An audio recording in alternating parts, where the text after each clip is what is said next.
Vincent Poirier, quelle est votre réaction après cette annonce ce mardi matin du décès d'Albert Uderzo?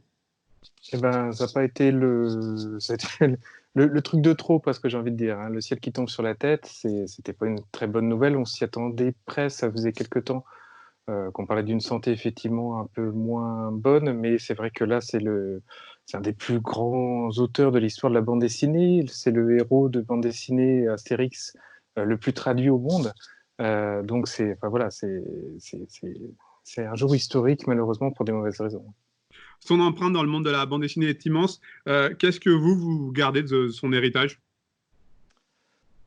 Ben, je crois qu'il est l'héritage, il est pour tout le monde en fait. Ça fait partie de ces auteurs qui ont donné le goût de la bande dessinée à des générations et des générations et des générations et des générations. En fait, le personnage fêtait ses 60 ans en 2019. Je te laisse imaginer 60 ans de lecteur de bande dessinée, ce que ça peut donner comme vocation derrière. Lecteur et puis auteur, hein. Beaucoup se revendiquent effectivement comme les enfants du Derzo. Donc voilà, c'était quelqu'un qui avait changé, bouleversé à jamais l'histoire de la bande dessinée. Est-ce qu'il a fait partie des personnes qui vous ont inspiré, qui vous ont donné envie de travailler dans l'univers de la bande dessinée? Alors, je pense que sans me rendre compte, oui, en tout cas, il m'a donné le goût de la bande dessinée, il m'a donné le goût de la lecture. J'ai lu très très tôt les Astérix, bien avant d'être capable de lire vraiment, bien avant de comprendre tous les jeux de mots, les subtilités et les références culturelles qu'il y avait dedans.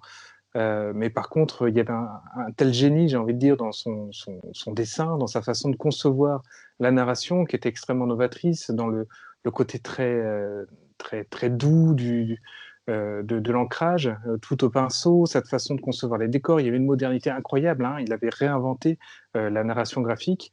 Et ce qui fait que même sans savoir lire, on comprend tout. On n'est pas comme certains albums potentiellement bloqués au bout de 4 cases parce que on a 5 ans et qu'on ne sait pas encore bien lire. Là, dans Astérix, c'était possible de tout comprendre, l'essentiel de l'histoire, et puis après, savoir lire, c'était avoir les bonus, c'est-à-dire toutes les subtilités de langage et tous les bonheurs, effectivement, de l'écriture de Goscinny par-dessus. Vous en vendez encore beaucoup des albums d'Astérix à BD Fugue? Ah bah oui, ça reste Astérix, ça reste éternel. Astérix comme Tintin d'ailleurs, hein. Il y a beaucoup de transmissions d'ailleurs. On voit des parents et des grands-parents venir acheter Tintin et Astérix pour leurs enfants, petits-enfants.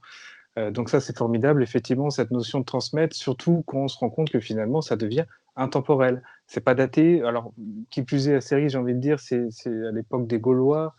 Donc, c'est pas comme si on pouvait dire, ah bah, à l'époque, ils s'habillaient comme ça, c'est bizarre. Bah non, en fait, tout est daté forcément, et donc il y a aucun anachronisme par rapport à une nouvelle génération. Donc oui, oui, ça fonctionne encore très bien, et le dernier album était une fois de plus un record de vente, ce qui fait que d'ailleurs chaque année quand un Astérix sort et qu'il y a des statistiques qui sortent sur la bonne santé ou pas de la bande dessinée par rapport aux ventes, on enlève toujours Astérix qui fausse complètement les donnes. Une dernière chose, une des, on va dire, des belles conséquences de cette période de confinement, c'est que les Français, pour certains, se retrouvent une passion pour la lecture. Ça va dans le bon sens, j'imagine, pour vous? Bah, sauf qu'on n'a rien à leur fournir à lire, hein. Il Rien faut, de tout. faut qu'ils aient stocké d'avance. Alors voilà, il faut retenir ça pour le prochain confinement dans 20 ans, 30 ans, 50 ans. J'espère qu'il arrivera jamais en vrai. Mais au cas où, achetez des BD, achetez des livres, hein, soyez prêts si ça devait se reproduire. Mais on espère que non, vraiment.